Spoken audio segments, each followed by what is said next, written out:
to be followed by the continuation of the debate on the item. Before giving the floor for explanations of vote after the vote, may I remind delegations that explanations of vote are limited to 10 minutes and should be made by delegations from their seats. I recognize and give the floor to the distinguished representative of Costa Rica. Señor Presidente, Costa Rica, país respetuoso y defensor del multilateralismo, reconoce la importancia primordial de la justicia internacional y el rol central de la Corte Internacional de Justicia en el mantenimiento de la paz y la seguridad internacionales. Costa Rica ha manifestado reiteradamente su apoyo total y confianza en la Corte, a cuyos estrados hemos acudido a dirimir nuestros diferendos. Estamos convencidos de la importancia del acatamiento de buena fe de todas sus decisiones. Si bien las opiniones consultivas de la Corte Internacional de Justicia no son jurídicamente vinculantes en sentido estricto, actúan como una brújula moral para los Estados. Y es innegable el peso moral, legal y diplomático que ostentan como interpretaciones jurídicas objetivas y del más alto nivel. Al adherirse a estas opiniones, las naciones aceptan un nivel más alto de responsabilidad con el Estado de Derecho y la solución pacífica de las controversias. La resolución adoptada el día de hoy reafirma las conclusiones de la Corte en su opinión consultiva que nos atañe. Que la presencia continuada de Israel en territorio palestino ocupado constituye un acto ilícito de carácter continuo y que Israel tiene la obligación de poner fin a esta presencia ilegal lo más rápidamente posible. La Corte subraya además que todos los otros estados están obligados a no asistir en el mantenimiento de la situación ilegal creada por Israel e insta a la Asamblea General de la ONU y al Consejo de Seguridad a considerar medidas para ayudar a poner fin a la presencia ilegal. La opinión de la Corte no deja lugar a ninguna duda. Esta situación debe terminar. Nuestra abstención en ningún momento debe interpretarse como falta de apoyo a la Corte ni a su decisión. Mi delegación en esa oportunidad ha votado en abstención solamente debido a que dicha resolución establece medidas comerciales coercitivas que nuestro país no considera sean implementables. Costa Rica continuará abogando por un cese al fuego inmediato, la liberación de todos los rehenes, la protección de civiles, el acceso irrestricto de ayuda humanitaria y por una solución diplomática al conflicto donde ambos estados y sus pueblos vivan en paz, seguridad y con los mismos derechos.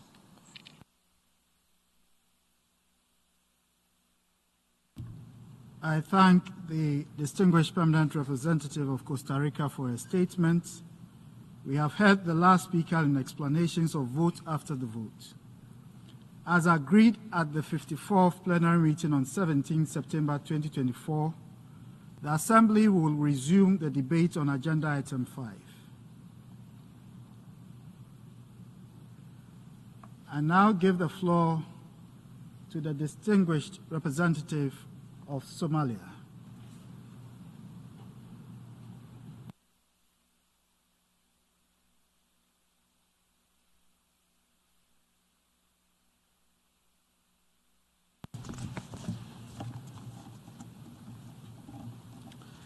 Mr. President, I express my deep appreciation for the prompt reconvening of the General Assembly's 10th Emergency Special Session on the question of Palestine.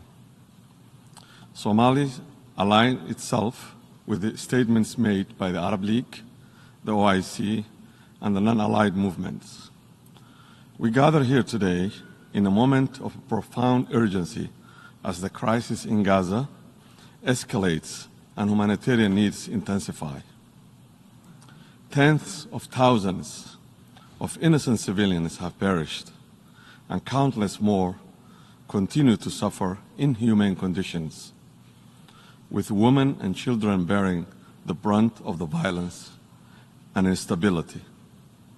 The importance of an immediate ceasefire cannot be overstated.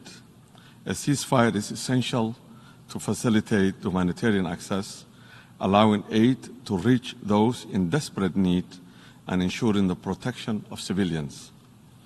We must take swift and decisive actions against this genocide. On the occupying force continue to target civilians, journalists, and UN personnel in defiance of world outcry and international law since October of last year. Numerous UN staff members have been killed, leading the highest staff death toll in the UN history. Tragically, many of them were killed alongside with their families and loved ones. Furthermore, the destruction of the critical infrastructure, including schools and hospitals, has created an environment where the most vulnerable are left without access to essential services. This destruction impedes humanitarian assistance and disrupts daily lives, denying children their rights to education, health care, and safety. Mr. President, the recent advisory opinion from the International Court of Justice has reaffirmed that Israel's settlements, along with the regime associated with them, are established and maintained in violation of international law. The ICJ has indicated that Israel's actions, particularly the maintenance of the expansion of these settlements, create irreversible effects on the ground. Additionally, measures in the West Bank and East Jerusalem has imposed a separation between illegal settlers and Palestinians, raising serious concern under Article 3 of the Convention of the Elimination of All Forms of Racial Discriminations, which condemns racial segregation. We must vehemently condemn persistent violations of international human rights and humanitarian law that have been occurring in this conflict. The occupying forces must adhere their obligations as outlined in the ICJ advisory opinion, as well as the United Nations Security Council resolutions 2720 and 2735. The implementations of these resolutions is not merely a matter of political will, it's a legal and moral imperative. In conclusion, the protection of civilians is an urgent issue that demands our immediate attention at this critical juncture. It's injustice to the Palestinian people that peace remains elusive. The path to lasting peace and self-determination, where every Palestinian can live in safety, dignity, and hope, has been delayed for far too long. This delay perpetuates suffering and undermines the dignity of those affected. I reiterate that the only viable option for the resolution of this long-standing conflict is the end of the occupation of Palestinian territory and full recognition of a free, sovereign, and independent Palestine with Jerusalem as its capital, in accordance with the relevant resolutions of the Security Council and the General Assembly. The Somali government and its people will continue to support and stand in solidarity with the Palestinian people and the government in their unwavering pursuit of their legitimate rights, including to live in peace within secure and internationally recognized borders. I thank you. I thank the distinguished permanent representative of Somalia for his statement. I now give the floor to the distinguished representative of Fiji.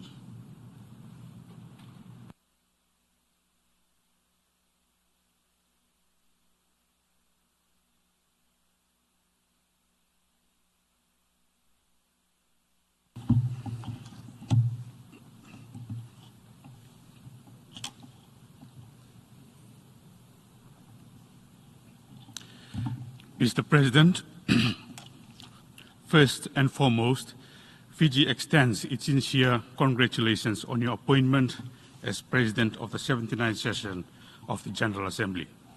We look forward to working closely with you during this pivotal session. On July 19, 2024, at the request of the United Nations General Assembly, the International Court of Justice presented an advisory opinion on matters known to this Assembly. It is important to note that Fiji did not support the involvement of the ICJ in this process, and we made our reservations known through oral submissions. Our position on this matter is well established within this Assembly. Now that the ICJ has made its decision known, it is important for Fiji to take note and likewise its respect for international law.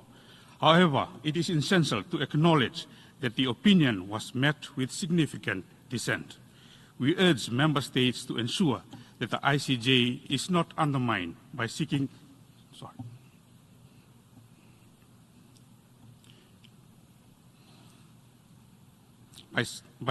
its advice on matters fraught with security and political complexities.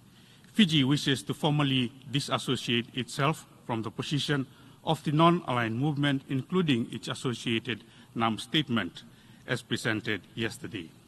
Mr. President, we are acutely aware of the devastation and the suffering endured by both the Palestinian and Israel peoples. For nearly a year, families in Gaza and the West Bank have faced immense challenges due to the renewed conflict following October 7.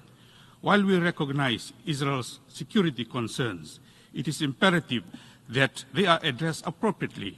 Hamas must make every effort to release all remaining Israel hostages in Gaza, and all threats to Israel's existence must be addressed comprehensively. In this context, Fiji acknowledges and welcomes all initiatives aimed at fostering peace in the region.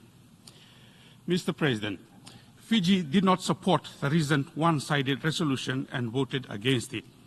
This resolution selectively interprets the substance of the ICJ's opinion and fails to advance our collective goal of achieving one-state solution, whereby both states can coexist peacefully in line with the Oslo Accords and the processes sanctioned by the Security Council.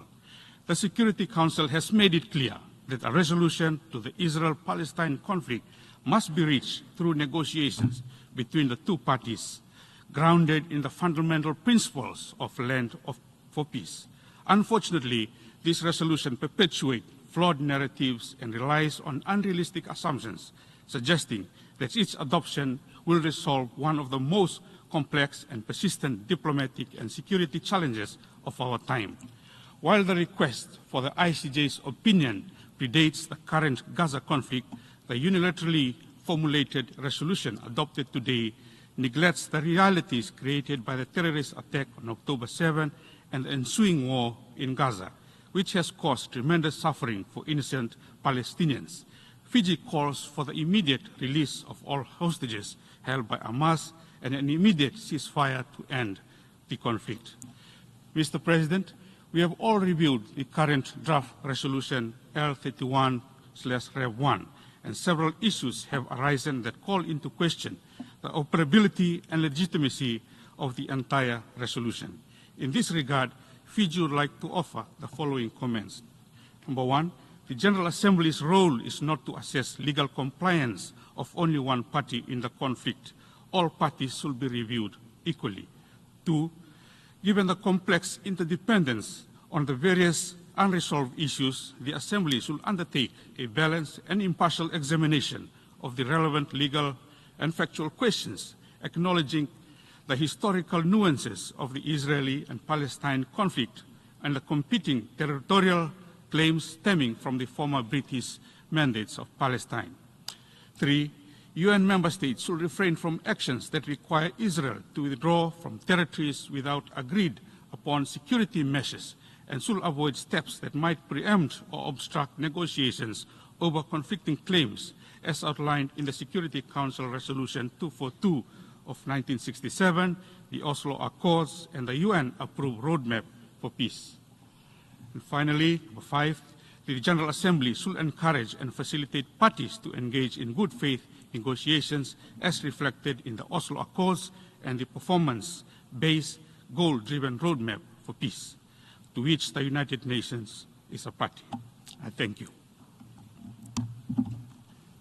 I thank the distinguished representative of Fiji for his statement. I now give the floor to the distinguished permanent representative of Colombia.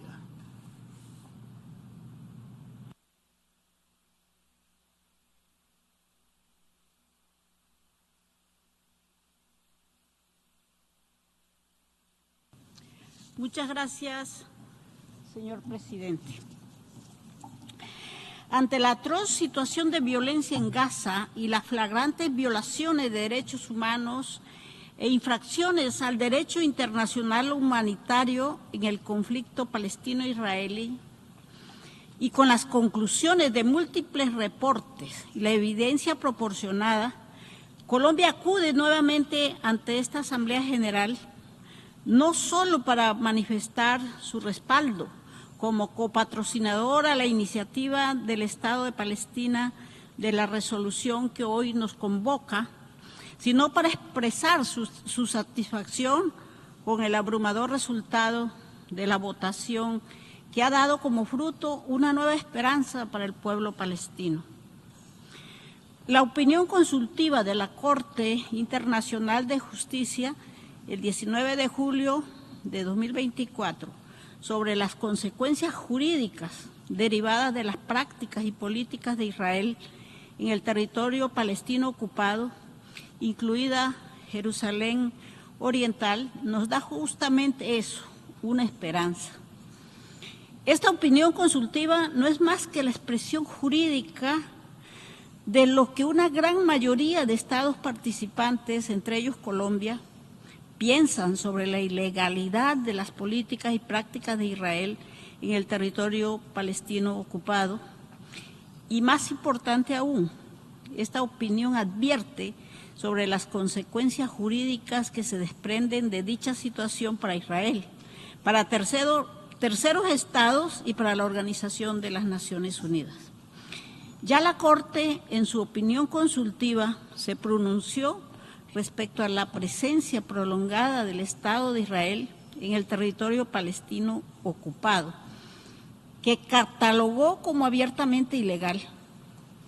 La Corte dictaminó asimismo que es obligación de Israel poner fin a su presencia en ese territorio, levantar los asentamientos, evacuar a los colonos y reparar los daños causados.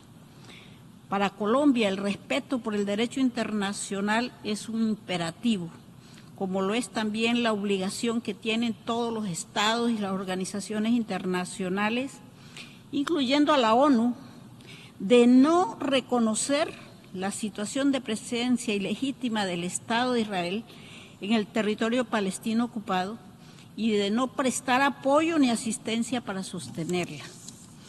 Como es sabido, Colombia ha liderado con el ejemplo, congelando las exportaciones de carbón a Israel hasta que cese su violenta agresión contra Gaza y la Cisjordania ocupada.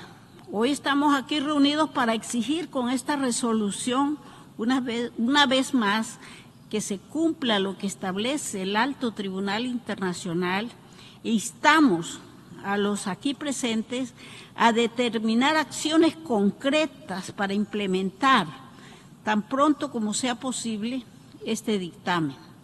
Colombia no dejará de buscar vías jurídicas, pacíficas y dialogadas para acabar con la violencia y la barbarie y poner fin a la impunidad.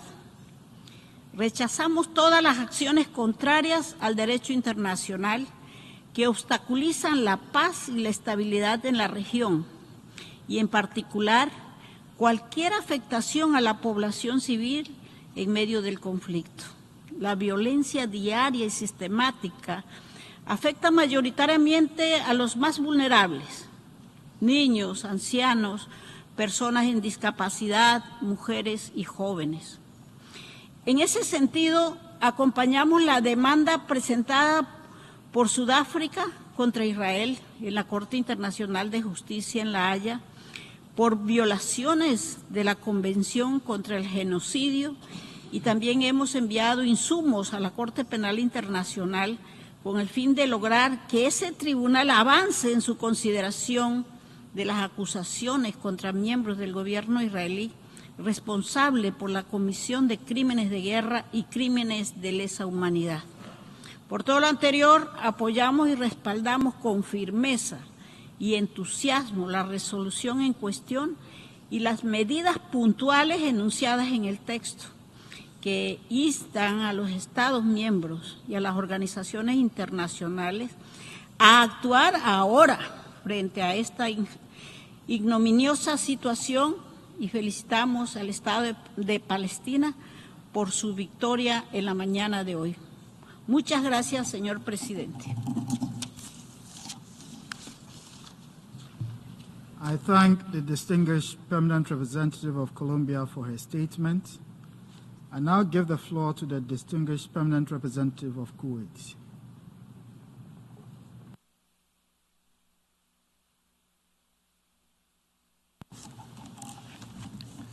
بسم الله الرحمن الرحيم.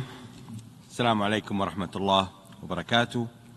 أخي العزيز، كم يسعدني أن أراكم على كرسي الرئاسة اليوم، وأطلب منكم أن تنقلوا تهانينا إلى سعادة الرئيس فيلمون يانغ على انتخابه رئيسا للدورة 79 للجمعية العامة للأمم المتحدة، متمنيا له التوفيق والسداد لتيسير أعمال الجمعية نحو تعزيز مكانة القانون الدولي اتساقا مع ما ورد من مبادئ وقيم في ميثاق الأمم المتحدة، وذلك في ظل الظروف المقلقة والخطيرة التي بتنا نشهدها قرابة العام.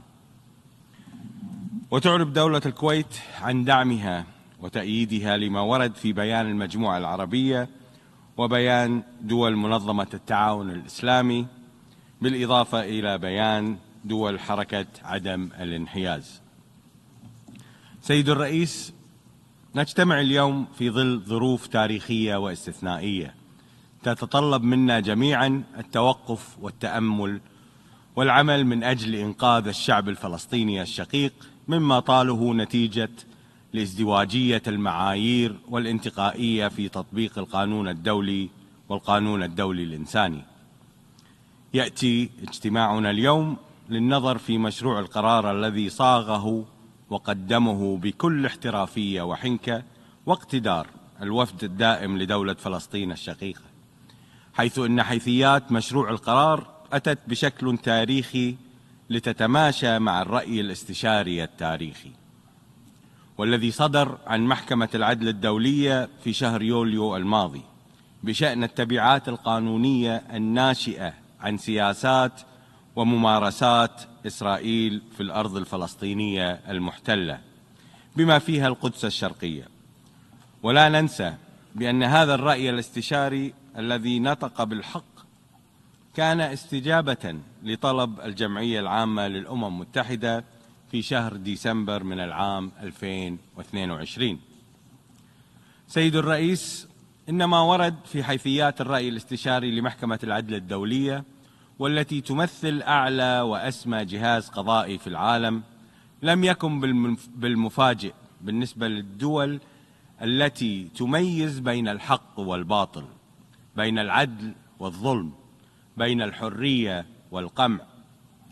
فرأي المحكمة أزال كافة التأويلات والملابسات والمغالطات التي كان يعتنقها البعض ويدفع بها، فلقد جسد الرأي القانوني الحازم والواضح والجلي موقف القانون الدولي من القضية الفلسطينية والاحتلال الإسرائيلي غير القانوني، وعدم شرعية المستوطنات الإسرائيلية والمستوطنين فيها، وحق تقرير المصير الفلسطيني، فضلا عن الانتهاكات الإسرائيلية الجسيمة التي ترتقي للتميز العنصري.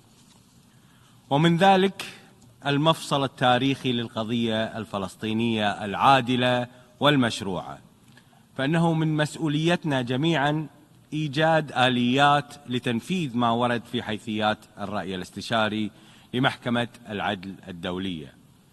فمن منطلق الطلب الذي قدم من قبل الجمعية العامة للأمم المتحدة، أصبح من الواجب علينا أن نرتقي للمسؤولية الملقاة على عاتقنا، ووضع حد لتغطرس وتعجرف الكيان المحتل الذي بات يظن بأنه فوق طائلة القانون.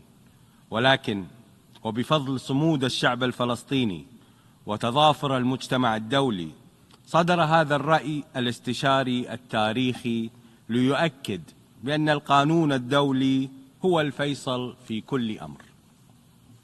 أيها الأصدقاء، منذ قرابة العام شهدنا أمور غير قابلة للتبرير.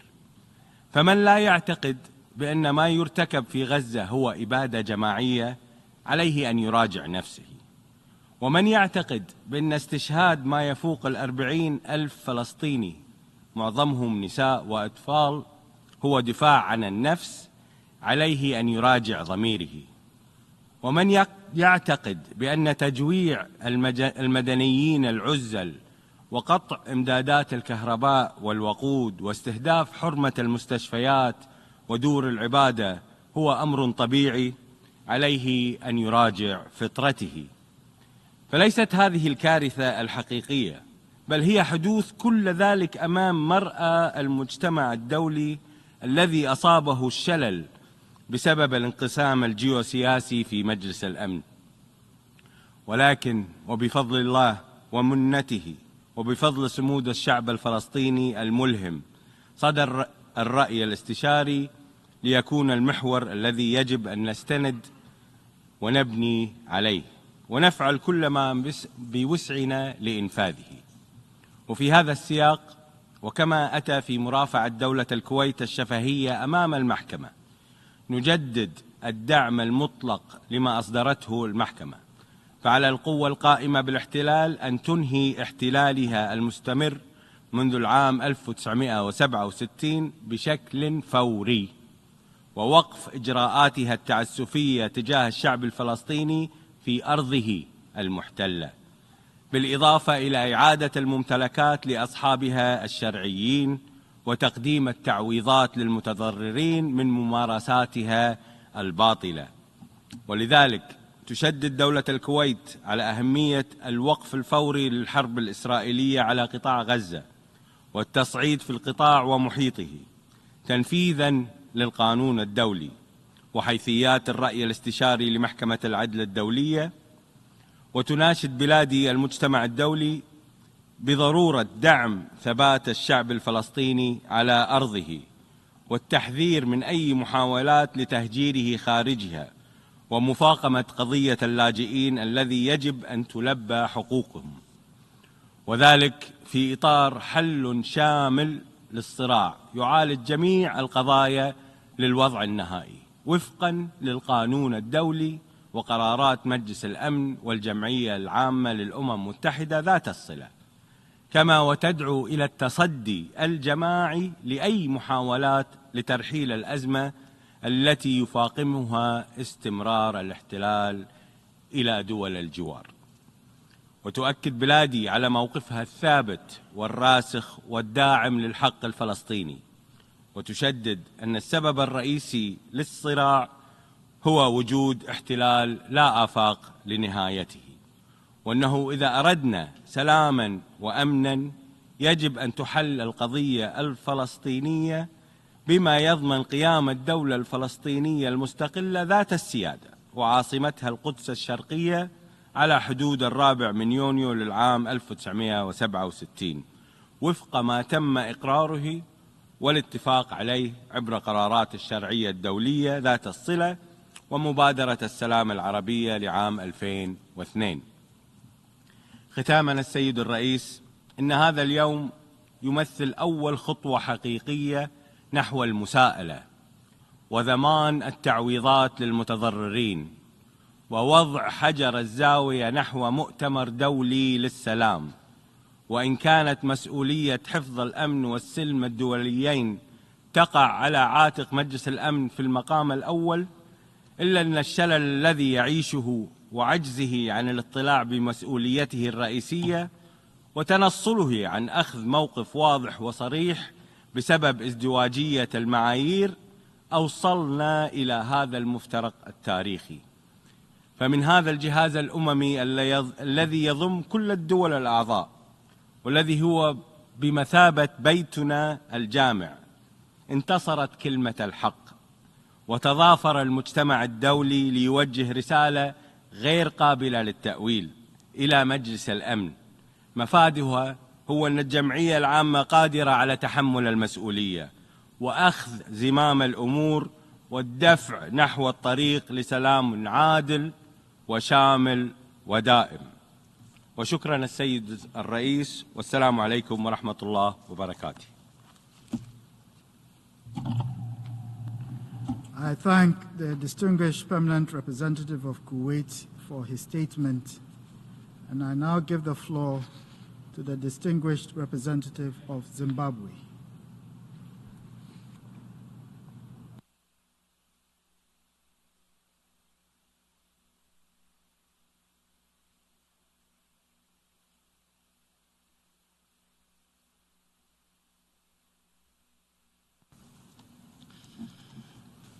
Your Excellency, the President, allow me to start by congratulating you, Mr. President, on your assumption of the Presidents of the 79th session of the United Nations General Assembly.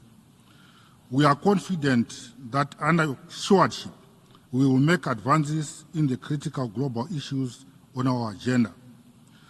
Please be assured of my delegation's support throughout your tenure. My delegation aligns with the statement delivered by the representative of Uganda on behalf of the non-aligned movement. Mr. President, modern societies function based on the rule of law. The rule of law sets the boundaries and defines what is acceptable and unacceptable. If for some reason we did not have the law, we would definitely have anarchy.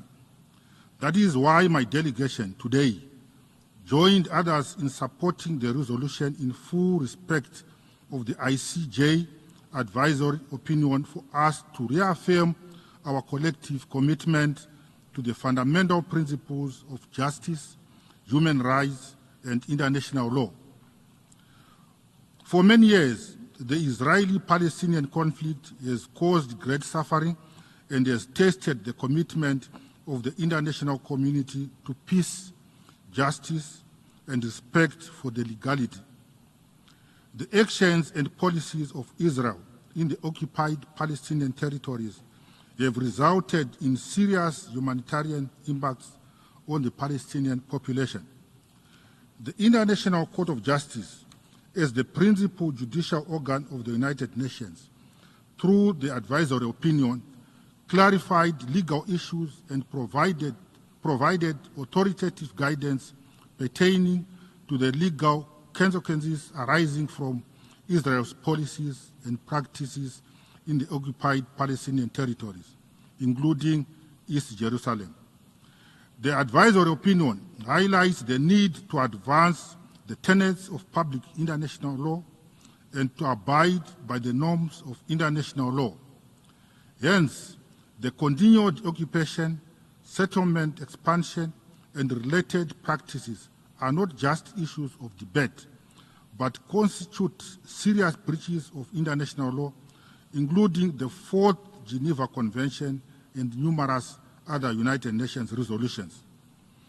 The advisory opinion offers an independent and impartial assessment of the legality of Israel's actions in the occupied Palestinian territories, including East Jerusalem, and lays down the legal framework for the General Assembly to holistically address the Palestine-Israel matter.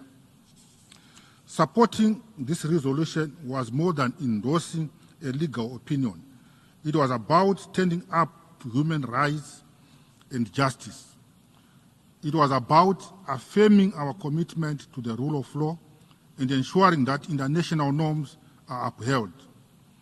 It was about acknowledging the right of the Palestinian people to self-determination and justice. Above all, it was about reaffirming the principles enshrined in the United Nations Charter. In conclusion, Mr. President, Zimbabwe reaffirms its support for a two-state solution where the Palestinian people have their own independent state living in peace side by side with the State of Israel. I thank you. I thank the distinguished representative of Zimbabwe for his statement. I now give the floor to the distinguished permanent representative of Kenya.